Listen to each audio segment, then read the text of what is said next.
Bismillahirrahmanirrahim. Assalamualaikum warahmatullahi wabarakatuh.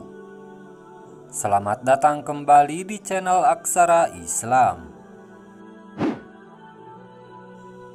Sahabat beriman, sholat tahajud merupakan sholat sunnah yang dilaksanakan di malam hari. Sholat tahajud menjadi sholat sunnah yang memiliki kedudukan yang luar biasa. Sebagaimana Rasulullah SAW bersabda, kerjakanlah sholat malam, karena sholat malam itu kebiasaan orang-orang yang soleh sebelum kamu dahulu, juga suatu jalan untuk mendekatkan diri kepada Allah Subhanahu wa Ta'ala, juga sebagai penebus pada segala kejahatan dosa, mencegah dosa, serta dapat menghindari penyakit dari badan. Hadis riwayat Imam Tirmizi dan Ahmad.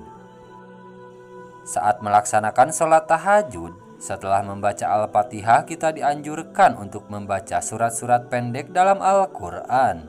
Bacaan surah Al-Quran menurut penjelasan ulama adalah yang ringan, berdasarkan firman Allah Subhanahu wa Ta'ala. Sesungguhnya Tuhanmu mengetahui bahwa engkau Muhammad berdiri sholat kurang dari 2/3 malam, atau 1/2 malam, atau 1/3-nya, dan demikian pula segolongan dari orang-orang yang bersamamu. Allah menetapkan ukuran malam dan siang. Allah mengetahui bahwa kamu tidak dapat menentukan batas-batas waktu itu, maka Dia memberi keringanan kepadamu.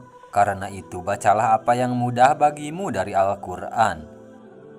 Dia mengetahui bahwa akan ada di antara kamu orang-orang yang sakit, dan yang lain berjalan di bumi mencari sebagian karunia Allah, dan yang lain berperang di jalan Allah. Maka bacalah apa yang mudah bagimu dari Al-Quran, dan laksanakanlah sholat, tunaikanlah zakat, dan berikanlah pinjaman kepada Allah pinjaman yang baik. Kebaikan apa saja yang kamu perbuat untuk dirimu, niscaya kamu memperoleh balasannya di sisi Allah, sebagai balasan yang paling baik dan yang paling besar pahalanya. Dan mohonlah ampunan kepada Allah, sungguh Allah Maha Pengampun, Maha Penyayang. Quran Surah Muzammil ayat 20. Berikut ini ada bacaan surah pendek yang ringan saat melaksanakan sholat tahajud menurut anjuran ulama beserta keutamaannya. 1. Surah Al-Kafirun. Siapa yang membaca surah Al-Kafirun, maka perumpamaannya seperti membaca 1/4 Al-Quran. Di samping terlepas dari syirik, terjauh dari godaan setan, dan terlepas dari peristiwa yang mengejutkan. Hadis riwayat At-Tirmizi. Maka dari itu, ketika kita melaksanakan sholat tahajud atau sebelum tidur, bacalah surah ini agar kita mati dalam iman serta membersihkan kotoran dalam diri kita. 2. Surah Al-Mulk. Surah Al-Mulk yang memiliki fadilah dan manfaat yang sangat besar bagi orang yang mengamalkannya, terutama membacanya ketika sholat tahajud. Menurut beberapa hadis, Rasulullah SAW, mereka yang mengamalkan membaca akan surah ini akan mendapat syafaat dan keampunan dosa-dosanya. Mereka yang membacanya pada setiap malam, insya Allah akan selamat dari siksa kubur. 3. Surah Al-Falaq. Siti Aisyah radhiyallahu an menjelaskan bahwa Rasulullah SAW pada setiap malam ketika hendak tidur, beliau membaca surah Al-Ikhlas, surah Al-Falaq, dan surah An-Nas, lalu ditiupkan pada kedua telapak tangan, kemudian dioleskan ke seluruh tubuh dan kepala. Barang siapa terkena penyakit karena perbuatan setan atau manusia, harus membaca surah Al-Falaq dan surah An-Nas sebanyak 41 kali selama 3 hari, 5 hari, atau 7 hari berturut-turut.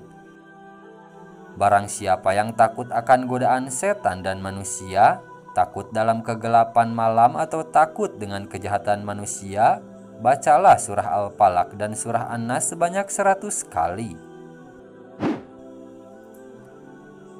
4. Surah Al-Ikhlas. Rasulullah Shallallahu Alaihi Wasallam pernah bersabda kepada istri kesayangan baginda Siti Aisyah radhiyallahu an, barang siapa yang membaca 3 kali sebelum tidur, seolah-olah ia telah khatam Al-Quran seluruhnya. Dari Rasulullah Shallallahu Alaihi Wasallam pernah bersabda kepada Ali radhiyallahu an, barang siapa hendak pergi bepergian, kemudian ketika dia hendak meninggalkan rumahnya, ia membaca surah Al-Ikhlas 11 kali, maka Allah memelihara rumahnya sampai ia kembali. Ibnu Sa'id Al-Hanafi menjelaskan, surah ini dinamakan surah Al-Ikhlas, artinya bersih atau lepas.